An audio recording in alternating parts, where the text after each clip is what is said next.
Jobs. We were having a conversation yesterday, and everyone is talking about how they hate their jobs, but I actually love what I do. Truly, no doubt. And I'll tell you why. This story goes back 10,320 kilometers, where I was born and raised in a country called Kuwait, and my first job in 2007. I worked as an accountant, but it was basically just a glorified title for data entry.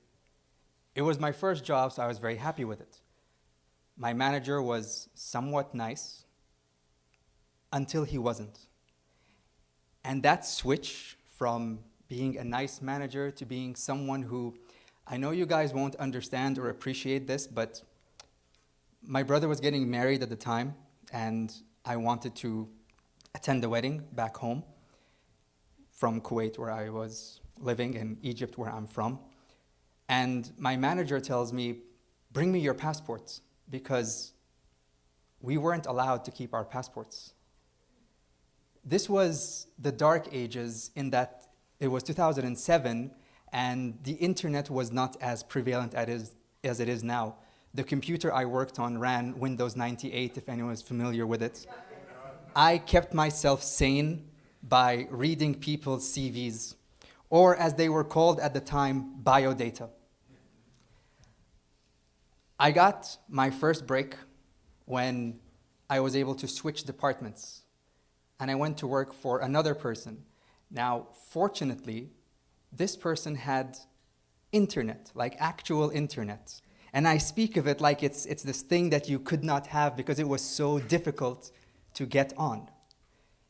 So through the internet, I found another job that I applied for, a public accountant. Now, I need to let you know that I hate accounting.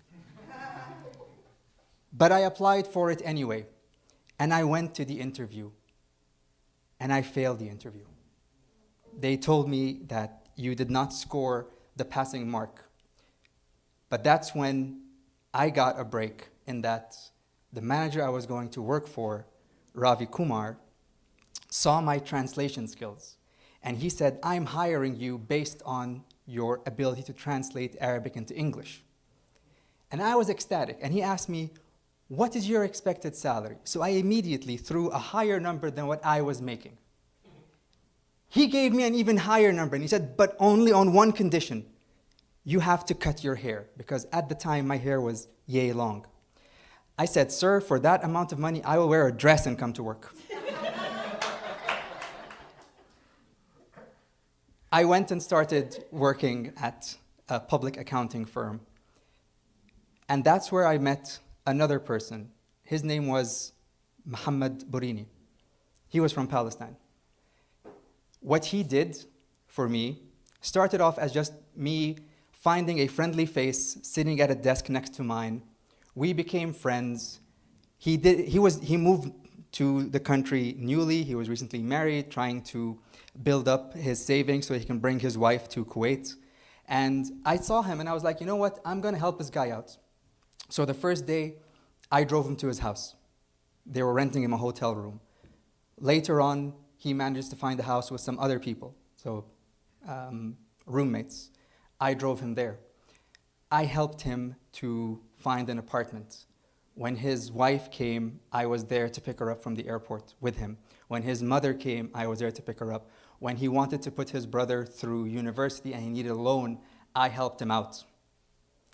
Now, you could think that, wow, you're such an altruistic person, but I was only doing it because this guy was really nice. But what happened was, throughout his life in Kuwait, he lived right next to where I lived.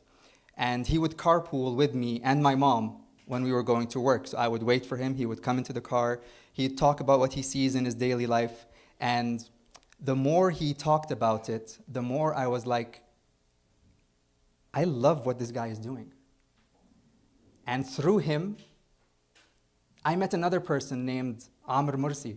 And there's a whole long story there, and I won't go into the details of it, but it is very serendipitous in how he was going to the gym. I joined him at the gym. I left my wallet in his car by mistake.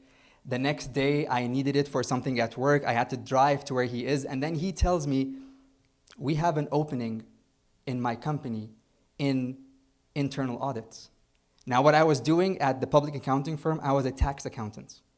And if you know anything about Kuwait, it's a country that's famous for a three-letter word that ends in X, and it's not the first word you think about.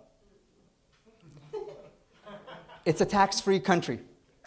But I was working for the tax department. Go figure, go figure. So even though my manager was an amazing person, Ravi Kumar was the best of the best. I'm still in touch with him to this day. If I had stayed in that company, I would have reached a salary that I cannot imagine.